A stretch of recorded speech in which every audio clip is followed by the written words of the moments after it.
afterwards. You can keep asking questions and keep all that going. So I just sort of talk it through. This is our quick little agenda. We're just doing a little introductions, then Jeff, then our Q&A, and then I'll talk a little bit more about how to get involved with Generation Green. But I'd just like to start first with our land acknowledgement. So this HEN in the office operates on Treaty 22. And as a community, we have the responsibility to honor, care for, and respect all that creation gives to provide us with life. This includes the land, water, fire, animals, plants, and our ancestors. The Anishinaabe peoples have utilized this land for millennia, and we would like to acknowledge their direct descendants, the Mississaugas of the Credit for First Nations, as the rightful caretakers and title holders of the land upon which we live, work, and conduct ourselves. We acknowledge our treaty relationships and responsibilities to both the land and these original peoples. We also recognize that this land is rich in pre-contact history and customs, which includes the Anishinaabe and the Haudenosaunee, and since European contact has and continues to be home for Indigenous and non-Indigenous peoples. In the spirit and the intent of the dish with one spoon, wampum agreement, whereby we will collectively care for and respect the land, water, animals, and each other in the interest of peace, friendship, and for the benefit of not only ourselves, but all of our future descendants. And I pass the call on now to Daisy, who will talk a little bit more about Generation Green. Okay, hi everyone, and welcome to the Generation Green December webinar series all about active transportation. My name is Daisy, and I am a Generation Green youth stakeholder. Generation Green aims to work authentically with young people, driving their actions and designing a program with them, for them, that will activate change and create solutions to empower them to take action. And this year's theme is active transportation. Transportation is one of the leading contributors to greenhouse gas emissions and air pollution in Halton and around the world. Reducing the burning of fossil fuels for transport will help reduce the rate of climate change and the severity of the impacts of climate change. And that's where you come in. We want to transform our cities to be walkable, safe, accessible, and sustainable for everybody. And it's my pleasure to introduce Jeff to the call. Jeff is a transportation planner with 10 years of experience on a variety of multimodal transportation planning projects across Canada and abroad. He is experienced in pedestrian and cycling planning and facility design, and regularly contributes an active transportation perspective to multidisciplinary urban design, engineering, and planning studies. Jeff is also experienced in creating and analyzing transportation models such as VISSIM, VIS-WALK, EMME, and Synchro to forecast demand and assess operational characteristics at a range of scales, from high-level regional demand forecasting models to detailed multimodal micro-simulation models. Jeff is an avid cyclist and an active member of the City of Hamilton Cycling Advisory Committee. Thank you, Jeff, for joining us today. Thank you. I will share my screen here.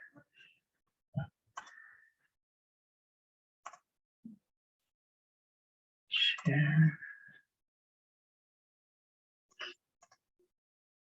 Okay, can everyone see my screen there okay? Daisy or Katie? Yes, it looks good to me. Okay, great. Well, thanks for the nice introduction. So as Daisy stated, my name is Jeff Exisa, and I'm a transportation planner with Dylan. And today I'm going to be talking about active transportation. So a quick little run through about what we're going to talk about today. I'm going to provide a bit of an introduction, a little bit about myself, a little bit about Dylan Consulting, the company I work for, and some general info about active transportation. Then I'm going to speak to why focus on active transportation. So why is it important? Provide some example projects on things that I've been working on within Halton and throughout Ontario. And then look at some sort of career path options for if you'd like to get involved in active transportation, and then we'll wrap up at the end with questions. But like Katie stated earlier, if you have questions along the way, feel free to use the chat or the Q&A functions. You don't need to hold your questions until the end. So first of all, I guess I know there was a bit of an intro, but so who am I? So again, my name is Jeff Exisa. I'm a transportation planner at Dylan Consulting. So my primary areas of focus, like my introduction said, is I'm mostly interested in strategic planning, and active transportation. So strategic planning is more like master plans and big picture type planning. I'm a graduate of McMaster University. I did both my undergraduate and a master's degree there. I'm an avid cyclist, hiker and backpacker, and I'm a member of the cycling advisory committee for the city of Hamilton. So as you can see, I've got a couple images there, and I just, the one on the left is just me doing some mountain biking out in Halifax. If you've had the opportunity to ride out there, it's all Canadian Shields. You can see we're riding on the rocks. And then the photo on the right is just a recent trip my wife and I went on. We're down in southern Chile and Patagonia doing some hiking. And who is Dylan? So Dylan Consulting is the company I work for. Dylan is a proudly Canadian employee-owned professional consulting firm. We have about 950 employees across 20 offices throughout Canada, from coast to coast to coast, really. We have an office as far west as Vancouver, as far north as Yellowknife, and as far east as St. John's, Newfoundland. We do have many offices in Ontario as well, and locally, we have an office in Toronto, Oakville, Guelph, Kitchener, and our newest office that is scheduled to open in the new year in Hamilton. Dylan specializes in planning, engineering, environmental sciences, and management. So we're a pretty broad firm, and we kind of span the spectrum from planning, engineering, all the way across. And our last piece of in the intro is active transportation. So what is active transportation? It may seem obvious, but active transportation, or non-motorized transportation, it describes all human-powered forms of travel. So the reason I bring this up is because I know many people, when they think of active transportation, they think of cycling and walking, but it does also include all forms of human-powered travel. So think wheeling, people in wheelchairs, rollerblading, skateboarding, skiing, canoeing, etc. So there are many forms of active transportation, or AT. I'll probably refer to it as mostly, but we primarily think of cycling and walking, but we just need to remember there are many different forms.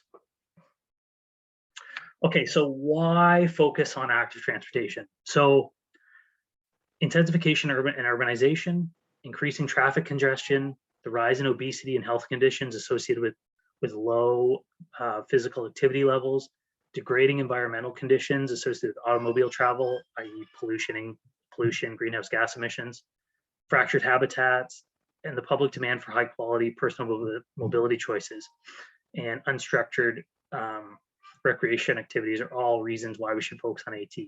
So elaborating on those a little bit, you think about intensification and urbanization.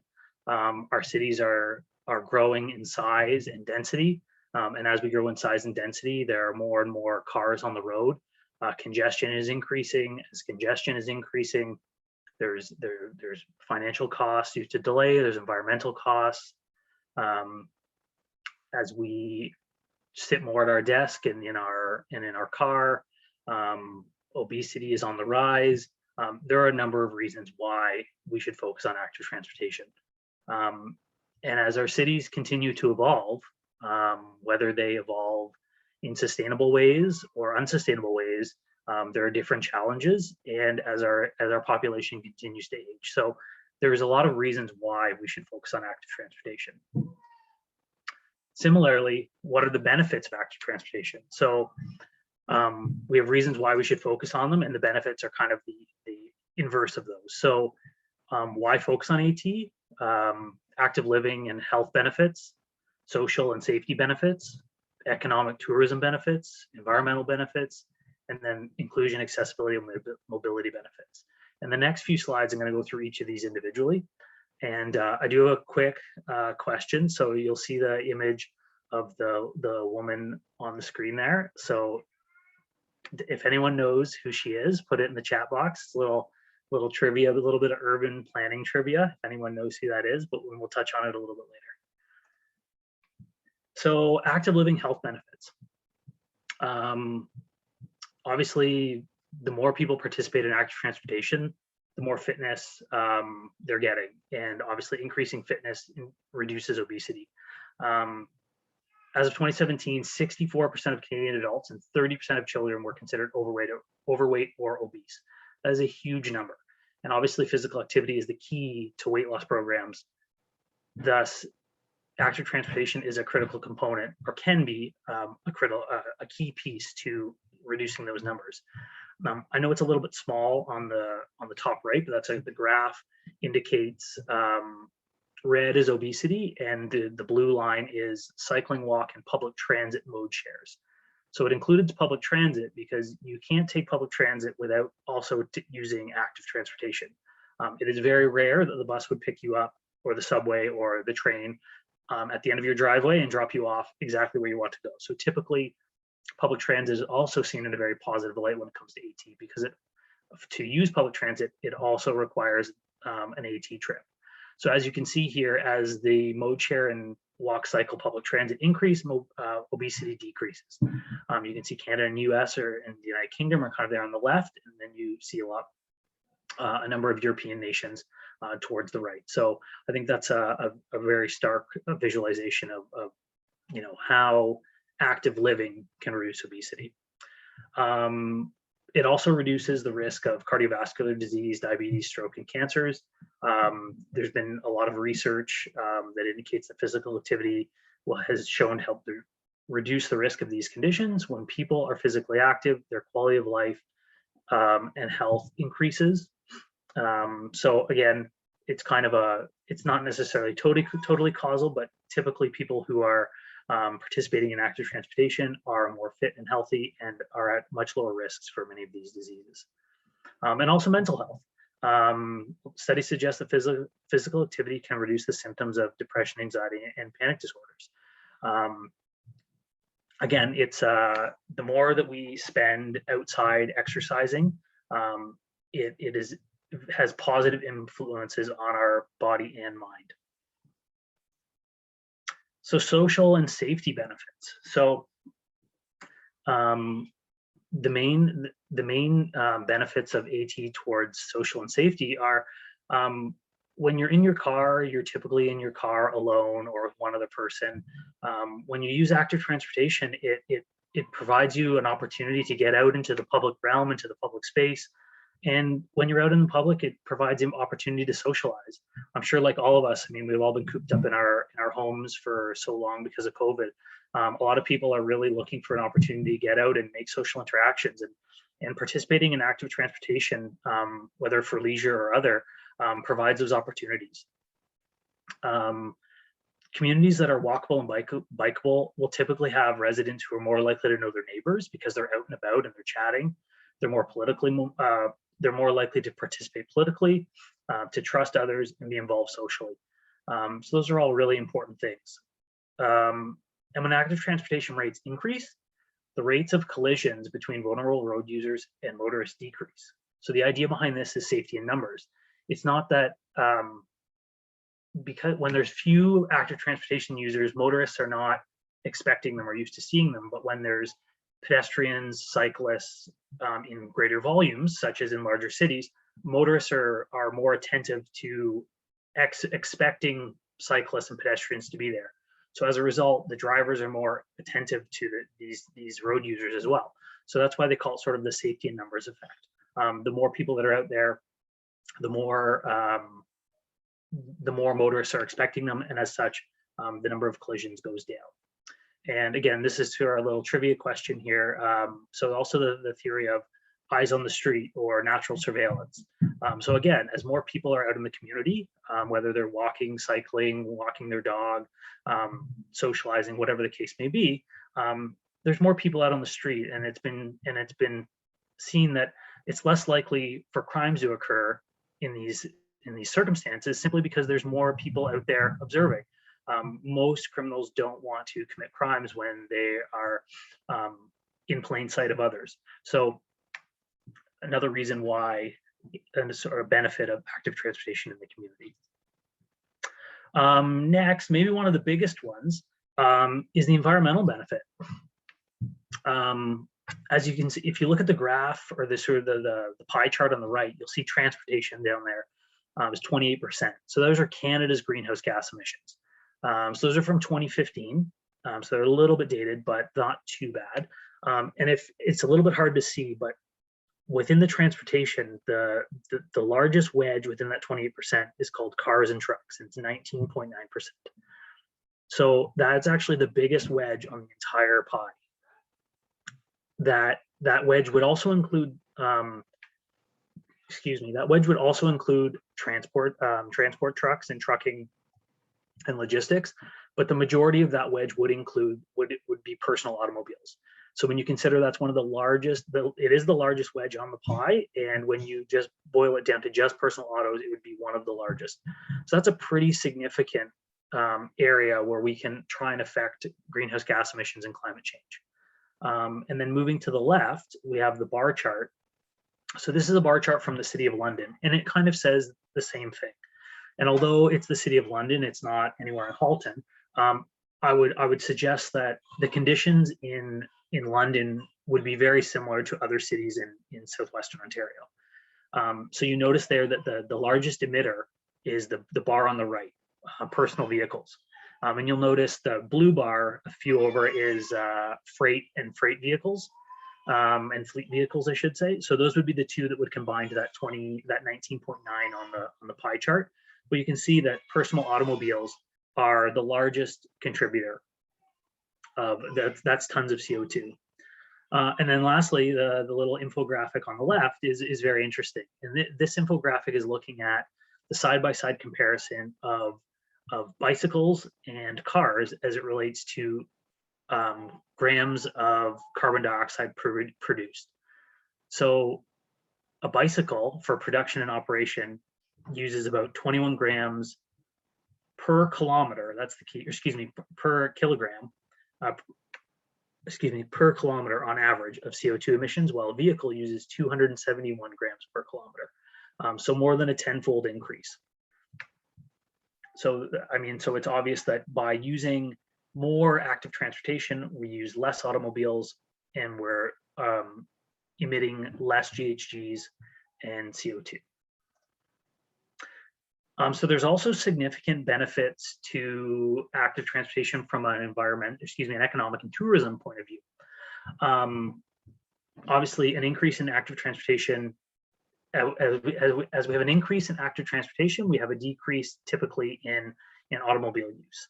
And obviously lower automobile use reduces congestion, road maintenance costs. As more people are participating in AT, we have lower healthcare costs, similar to what I mentioned on an earlier slide, how if people are healthier, they're utilizing the hospital less.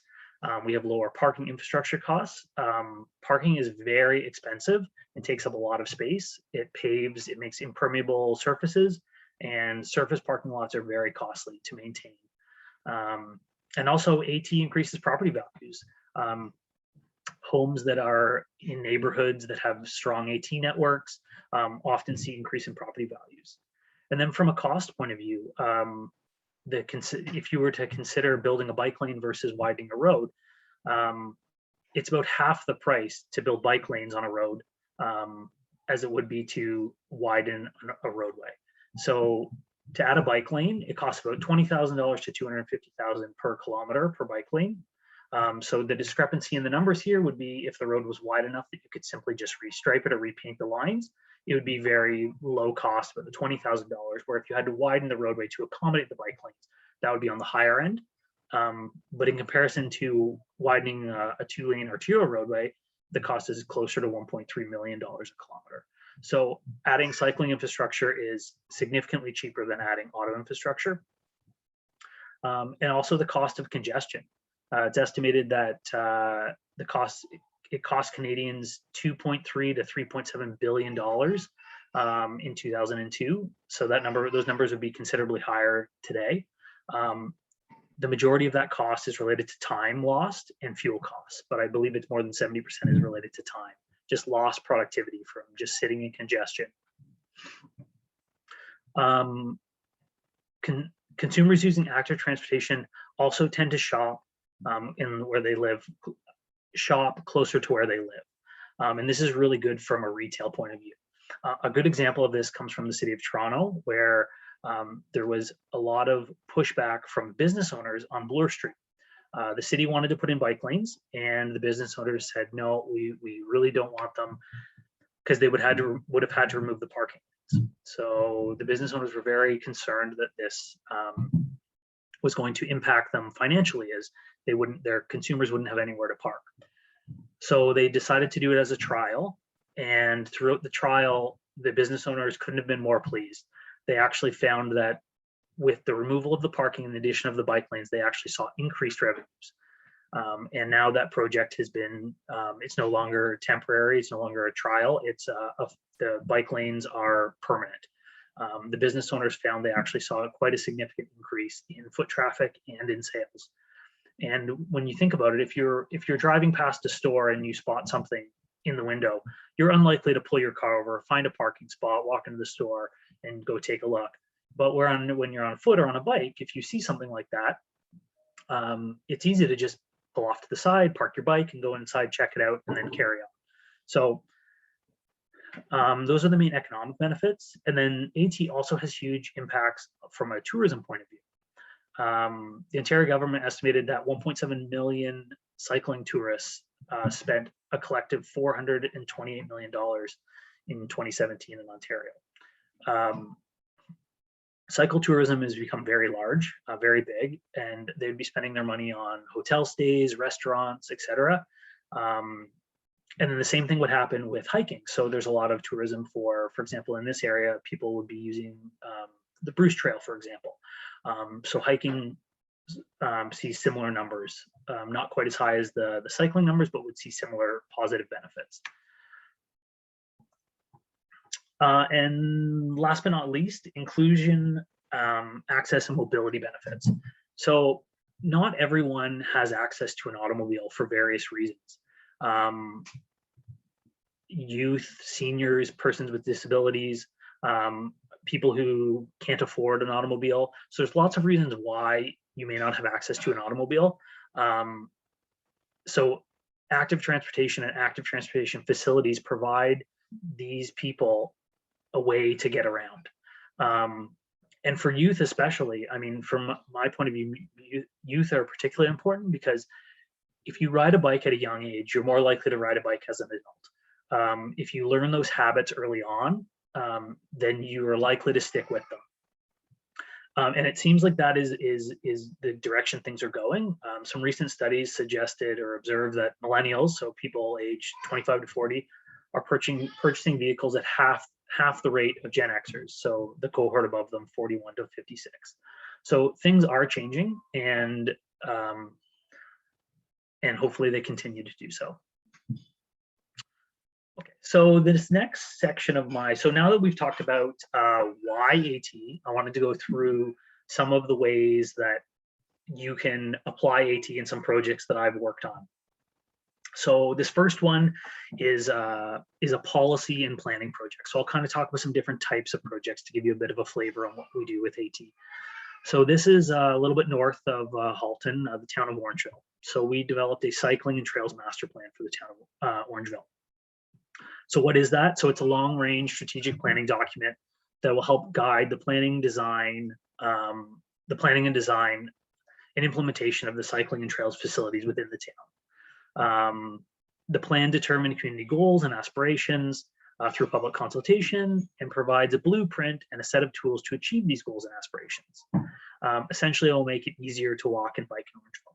So this is so when you think about active transportation or any type of project, you start sort of with the policy and planning, then it would maybe move to conceptual design, then detailed design, then construction. So there are different stages along the process. So this is an example of a policy and planning project. So this plan looked at developing policies for things like complete streets. So complete streets would be where you all modes can share the roadway. So no, you need to have space for pedestrians and cyclists and automobiles and etc. So this lays out the plan of where they would like to have their cycling facilities. It provides a high-level estimate of what that cycling facility is likely to be, and provides some policy recommendations for the community. So they have essentially they have the roadmap to expand their cycling and trails network. You rank the projects, you provide them with some high-level costing, but everything's very high level. And if they were to want to action any of these facilities or projects that are recommended, they would need to move on to the next stage, which would be, they'd have to do further study to understand exactly what the facility needed to be. There'd be more. So this is a more high level. So this is kind of the first area where you can get involved.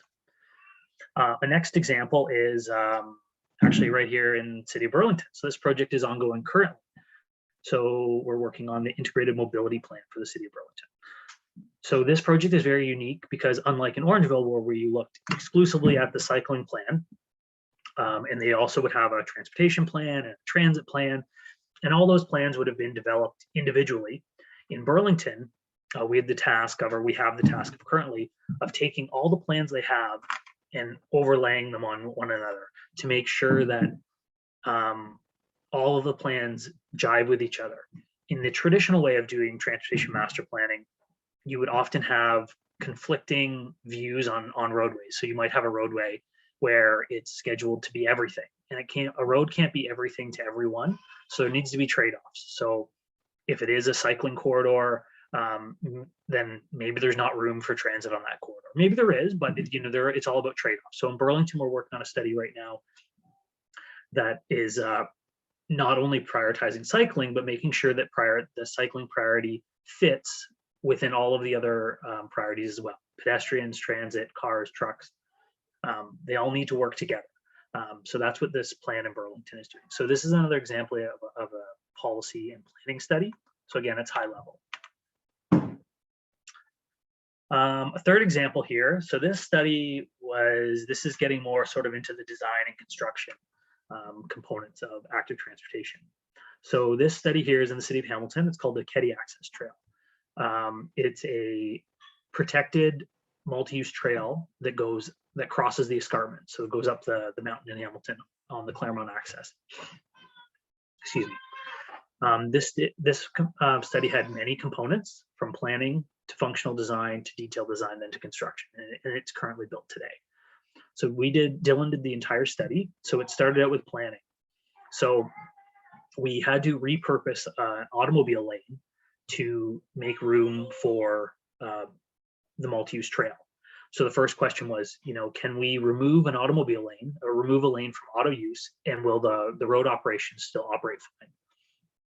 So we had to do that work, and then okay, once we've determined that yes, we can use this space for cycling and it has limited to no impacts on automobiles, and in some cases, even if it did have an impact on an automobile, that wouldn't stop you. But in this case, they wanted to ensure that road operations continued to operate smoothly.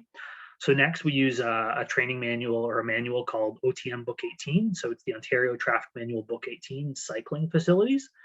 A new version just came out, I think, about a month ago.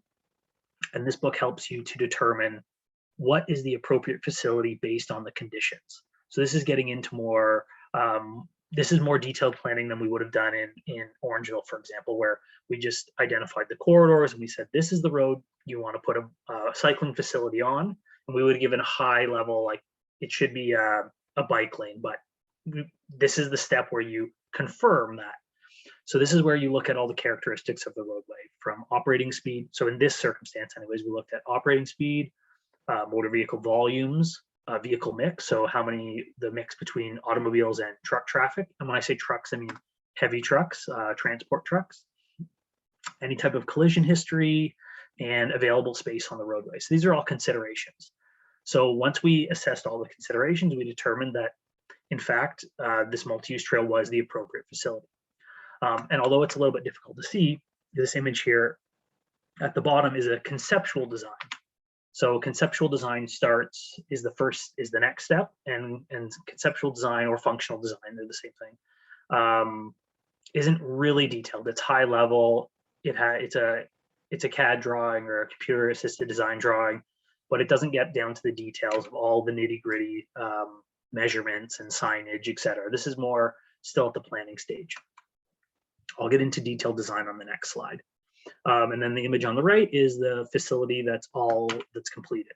And actually this little part of the trail right here, this exit is this little piece here. So this is the connection that comes down. So this project, when we started the planning, we would have started this back in 2016, I believe, and this trail was just opened in 2021.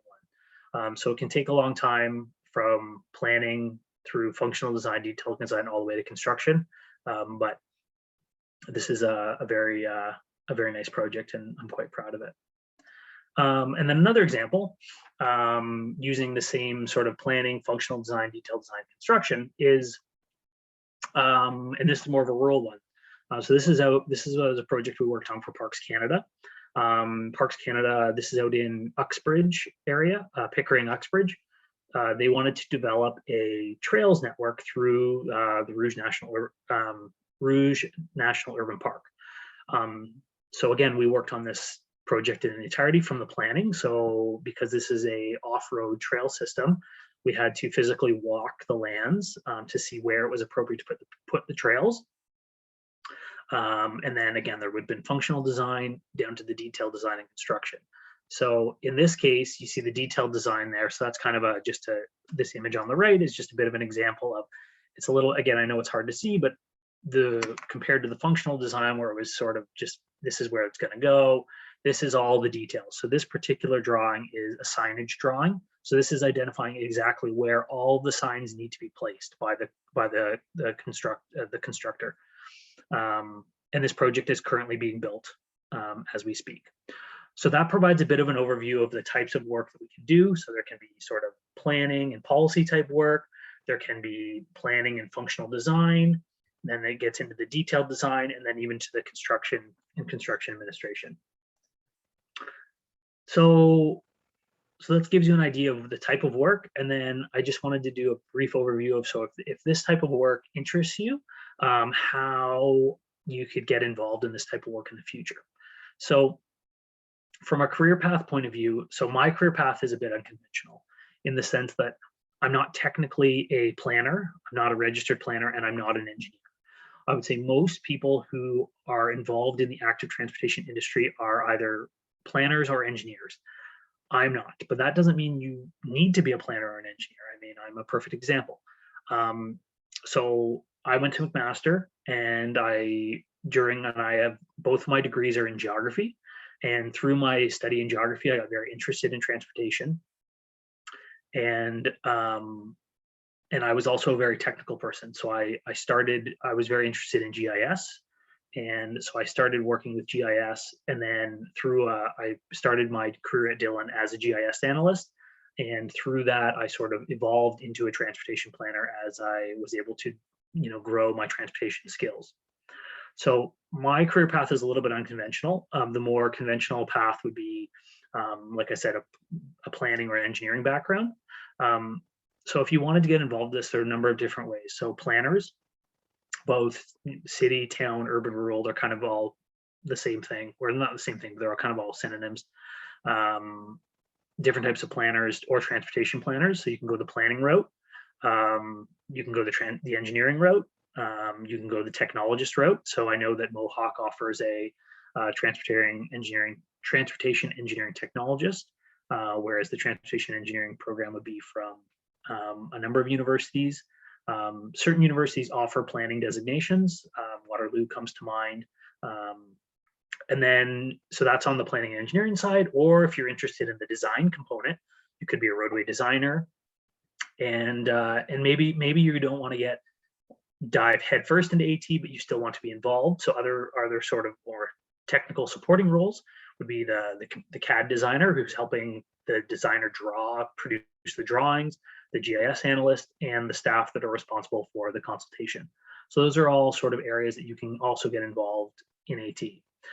The other place that you can get involved is as an advocate. Some examples of that would be, there's an organization in Ontario called Share the Road. Share the Road is an advocacy organization, excuse me. And I have some friends who have worked there. You can get involved in organizations like Cycle Toronto or Cycle Hamilton, things of that nature. So these are kind of, gives you an idea of, there's a number of different ways you can get involved in active transportation, if that is an interest for your career. And that wraps up my presentation. And so if anyone has any questions, I would love to hear them.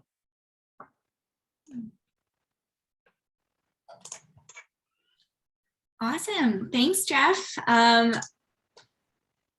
Yeah, if you have any questions for Jess, you can start putting them into the Q&A or the chat. So you should be able to see both those functions. If you want to be brought up to the front with us right now, just raise your hands and I'll just promote you to be a panelist, and you can also ask your question more informally. And this is the part where we sort of break tradition and we do things a little bit more, loosey-goosey, I guess, or differently. But yeah, do free to put things in. Daisy, I know that we had some questions too, if you want to read our first one as people think through their questions, just to get things growing. Okay, of course. So our first question is, how can we as youth engage our community to take action on climate change through active transportation? That is a good question. So I'm going to stop sharing here for a second and then we'll.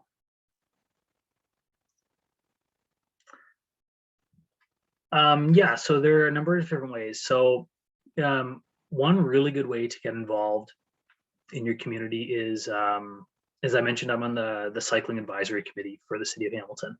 I know that the city of Burlington also has a cycling advisory committee.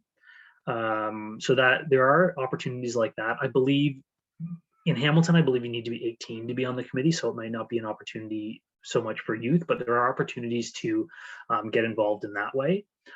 Also, as I mentioned, sort of like for the Burlington Integrated Mobility Plan, these plans typically follow what's called the environmental impact EA process, environmental assessment process. And the environmental assessment process mandates consultation. So that's when you'll see different things for public engagement and things of that nature.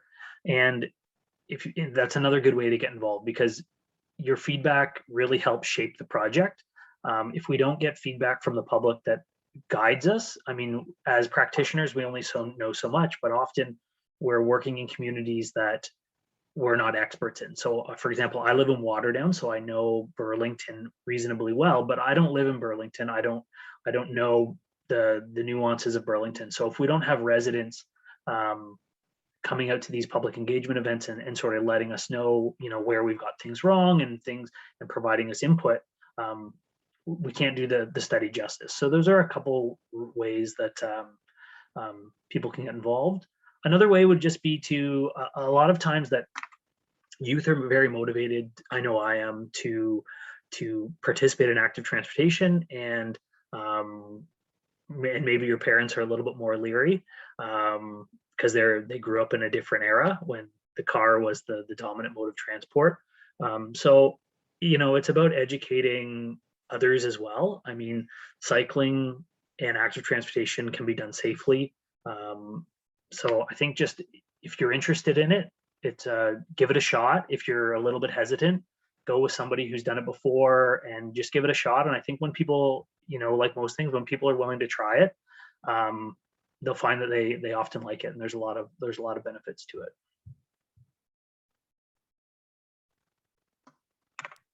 Thank you. And I think there's some questions in the chat, so I can read them out.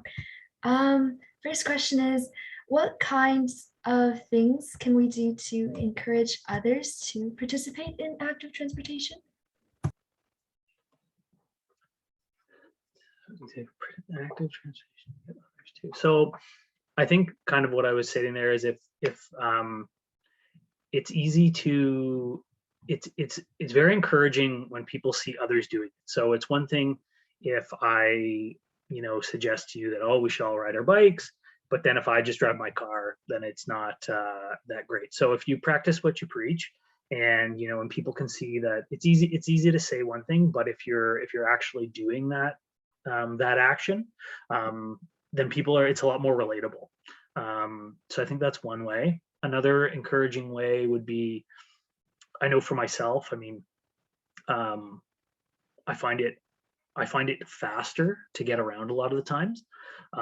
If I just need to pop over to the grocery store rather than get in my car and have to park, I can usually get around on my bike just as fast. And depending on the season and whatnot, it's very enjoyable. So yeah, to get people more involved, I mean, I think you just have to, I think the best way is to just encourage others to give it a shot. And I think when people try it out, they find that they actually like it. And it's not as cumbersome as people think. I mean, they think, oh, it's just faster if I drive my car. I mean, in a lot of circumstances, when you consider you have to drive your car, and then you have to park, and you have to walk from where you park to where you're going, and you can cycle from door to door. As long as the trip is an appropriate length, it's oftentimes is almost as fast to ride your bike. So. Yeah, totally. I've been trying to ride my bike to school more often myself. And in the Q&A, there's also a question that asks, when considering active transportation for Generation Green projects, would you recommend taking a planning approach, similar but not as complicated as the planning example you showed? Would a project like so be effective from a younger member of the community? Yeah, I think so. I mean, so the planning approach, so the Ontario Traffic Manual Book 18 you can just go online and Google it. It's online, it's free. It's a relatively new document. So there's an older version that came out, I believe, in 2014, but the newest version came out. And it lays out, pretty clearly sort of the process. So you could certainly, you could do like a hypothetical, if we were going to, you could take a roadway in your community. I could just give an example here. I don't know if there's any cycling facilities on Appleby Line, but if you said, I want to see if it's appropriate, or what facility would be appropriate to put on Appleby Line, you could follow the process through the manual. It might be a little bit difficult because it does require some data that it would be maybe not so easy to acquire. I mean, you could acquire the data like traffic volumes and things like that. You could probably get them from that's a regional road, so maybe from the region or from the city of Burlington. You might be able to access that sort of stuff. But yeah, I think you could do it as a project. You could do like a hypothetical and see what you could come up with for a recommendation towards an appropriate facility, a cycling facility on a given roadway. Or even if it was more like the Orangeville example, you could, maybe you could take a look at the existing cycling and active transportation plan for your community and maybe provide some suggestions on it.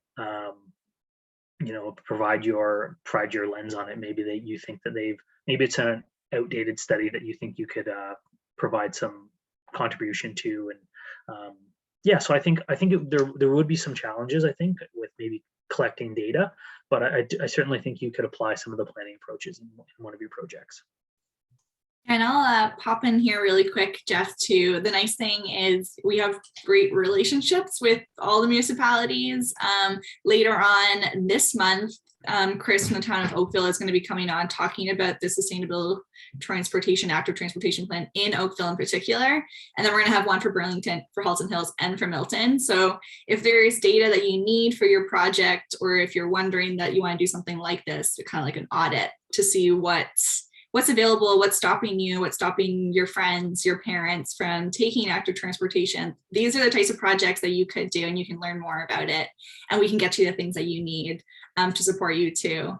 Yeah, I'll talk a little bit about the project too in a second as well. Yeah, I would just echo that if you do have relationships with the municipalities, they have most of this data. So as long as you, and when we're doing studies for them, they're happy to provide it to us. It's not confidential or sensitive data. So you should be able to access that. So yeah, that would be a very cool study, especially if you did like an audit on say there's a cycling facility in your neighborhood, for example. Maybe there's some bike lanes that you hear from people that say, well, I don't ride my bike because I think those bike lanes are unsafe. And then maybe you could do an audit to see if they're in fact, if they're the appropriate facility, or according to the new guidance being put out, maybe it's not the appropriate facility any longer. So that would be a really interesting project.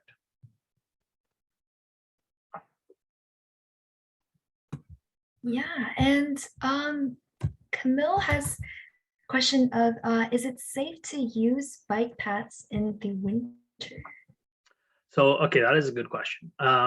So depending on where you live, some municipalities maintain their bike paths in the winter and some do not. So each municipality has their own maintenance standards, and So I would say in general, if the path is maintained, then it is certainly safe to use. So if it's maintained, that means it's plowed, it would be salted. It doesn't mean you should still exercise caution, because I mean, there can be ice. It's not perfect, but I think yes, in general, the bike paths, if they are maintained in the winter, they are safe to use. If they're unmaintained and they've got lots of snow on them, and I would say you can still use them, but I would exercise more caution. And then you can also outfit your bike for appropriate riding in the winter. So, for example, you can get studded tires for your bike. So they're not exaggerated, but they have little steel nubs in the tires. So for riding in the winter, you have a lot more traction on snow and ice. So there are ways that you can make cycling safe and enjoyable in all seasons. Yeah, I can testify to that too. The bike paths to my school are usually well maintained, so I'm able to bike to school too in the winter. And, yeah, that's great. Yeah, and the other question is, what is the best way to promote active transportation in Canada? So I think this was similar to the previous question. Is there anything that you'd like to add? Yeah, I think the best way to promote active transportation is to promote it by doing it. The more people that do it, and I'm sure we've even seen in the last number of years, speaking for myself, I think back when I was cycling 10 years ago, even for recreational reasons, you didn't see that many road riders out on the road. You'd see them periodically. And now if you go out and you're driving through, rural Burlington or Oakville or Halton Hills on the weekend and it's a nice day, I mean, you'll see cyclists everywhere. So I think the best way to promote it is to do it. Yeah, I really think that's the best way. Okay, great. And should I read out the questions that we prepared? Yeah, let's do one more question, Daisy. Okay. So how do you think COVID has shaped people's perspective on transportation? That is an excellent question. COVID has been has had very unique results or outcomes for transportation. As I'm sure a lot of you would be aware from watching the news, we saw significant upticks in active transportation during COVID. People that traditionally maybe took public transit were a little bit more leery to take public transit. And people were looking for opportunities for any sort of recreation or social engagement. So we saw very high active transportation levels through COVID. Some of those individuals will revert back to their former modes of transportation, but I don't think it'll be a complete reversal. So I do think that from an active transportation lens, I think there might be a little bit of a silver lining for AT as a result of COVID. There are a number of municipalities who put in, because there was such low auto demand, that they took roadways and added temporary active transportation facilities. They blocked off a lane with cones and just said, we'll widen the sidewalks to give people more space. And now they're finding that, it didn't really make a big deal. And even as traffic is returning, it's still not that much. It's not as big of an issue as they thought it was going to be. And so a lot of these projects, not in all cases, but a number of them have become permanent. Examples are from the city of Calgary and a number of places throughout the country where, they thought these were just going to be temporary measures, and they saw such an uptake in usage that the city decided to make them permanent. So I think, we've all lived through COVID. It's been long. Everyone wants to get back to, whatever we can get back to. But I mean, there has been a bit of a positive impact on active transportation.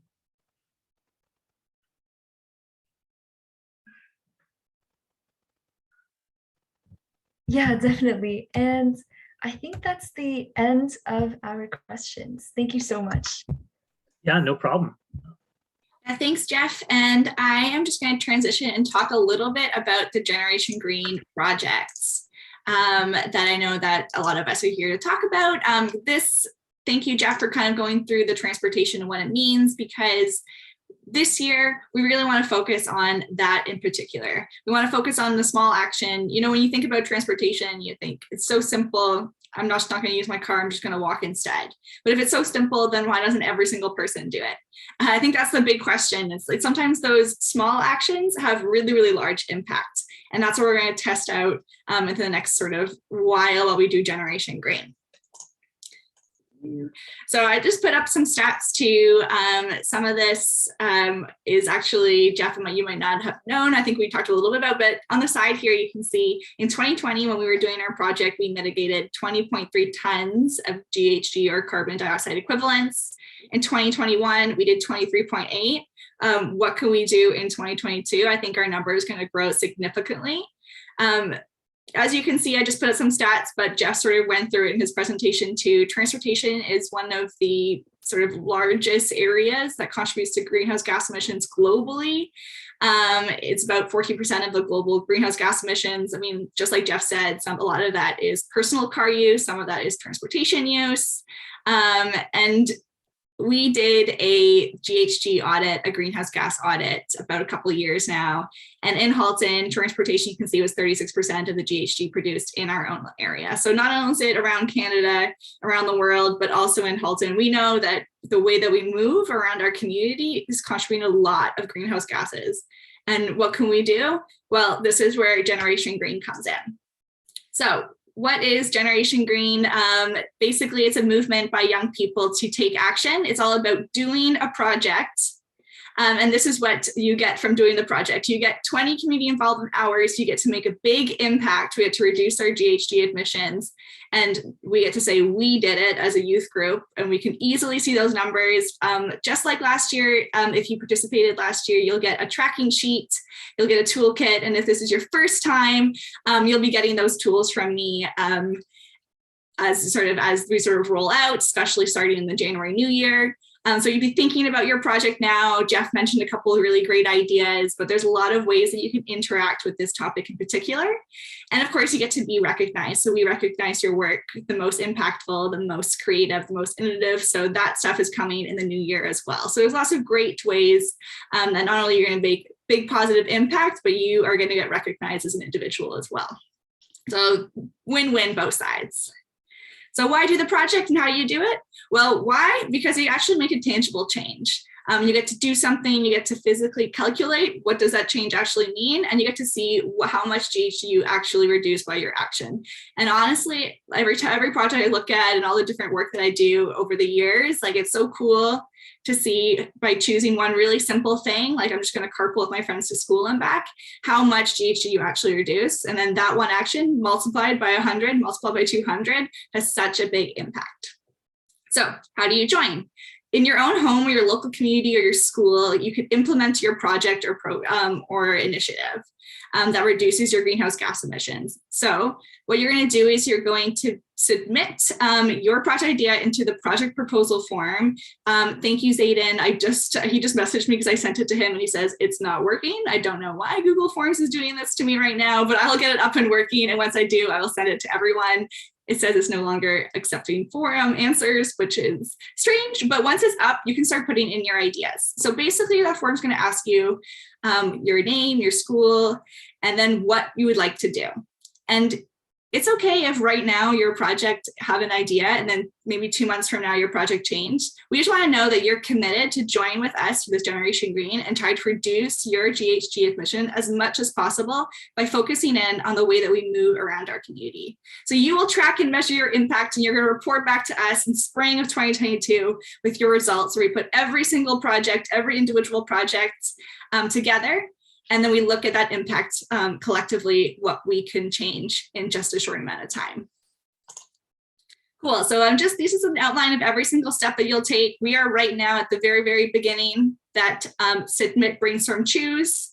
If you're wondering, okay, how do I actually track and measure my GHG? That stuff will come in the new year. And for the 1st of January, I'm going to be kind of going through a little bit more into the implement, calculate sort of X section of our steps. So right now, the most important thing for you to do is to brainstorm ways that you can reduce your emissions through transportation. So thinking through Jeff's presentation, when we talk through the project planning, joining us again next week, where we talk a little bit about schools and the school board, what are they doing for sustainable transportation?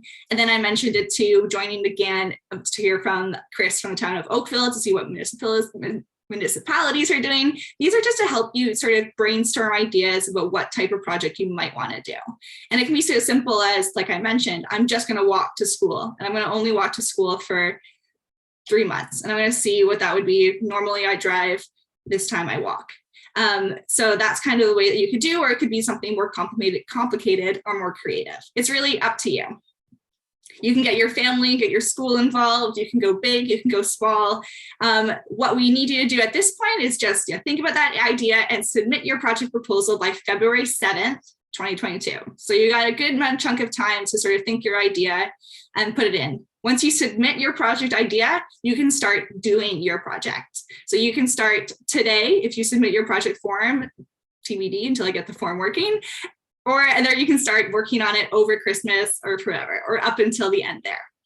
So that's basically the first steps that we're in right now. Any quick questions about that? I'm just going to take a second. Awesome. Like I said, this is the brainstorm thinking stage of Generation Green. You don't have to have all the answers figured out yet. A lot of the information is going to come at you in waves, so that way you can start kind of, it's not too overwhelming right at the beginning. So think about the way that transportation affects your life. Think about the presentation. This is being recorded so you can watch it back and share it with friends. This is a QR code that pushes you to that form, but until I get that form working, you can't submit your idea, but I'll be sure to share it with you ASAP. And of course, you can keep coming out to all of these winter webinars with us. Again, like I said, the next one we'll have Suzanne Burwell and Fred Thebro from the Halton District School Board, who will talk about planning and active transportation in schools and what that means for students as well. I saw a quick question here. If you're in grade 8, you can still participate in the project. I'll flip back really quick. Because what you get from it is, yes, we give you 20 community involvement hours for completing the project, but you get so much more than just the volunteer or community hours too. You get to get recognized for your work. And that's something will happen in April when we get to do a sort of a project showcase, when we really sort of celebrate what we did as a youth community. And you get to make a big impact. So those numbers, that 20.3, that 23.8, that was all just Halton youth students who reduce that amount of GHG. And those are pretty big numbers. If you're wondering what 23.8 means, I do have a little video that I'll share with you too, probably over email. It's on YouTube.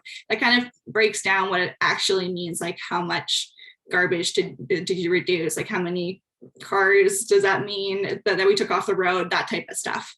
But these things does have a cascading and really cool effects on showing, like kind of what Jess said too, showing the power of youth, that we're not just going to sit back and wait, that we're going to take action now, and you can do so with Generation Green.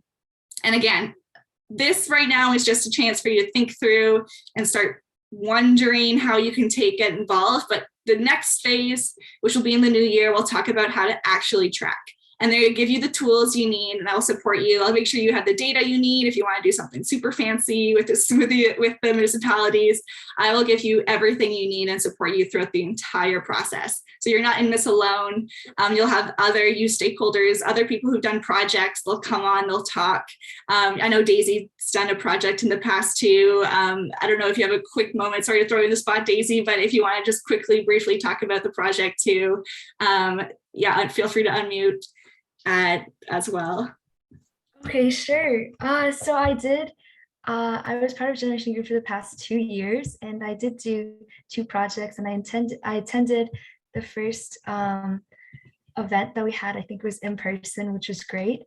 And just about the project, so it doesn't really affect like schoolwork. So you can also handle it with your schoolwork. I know that exams are coming up, but it's just So you basically like, you think of a plan, and then Generation Green like provides lots of resources, and we're always very helpful with like providing just resources to help with the project and the whole planning and all the calculations and everything.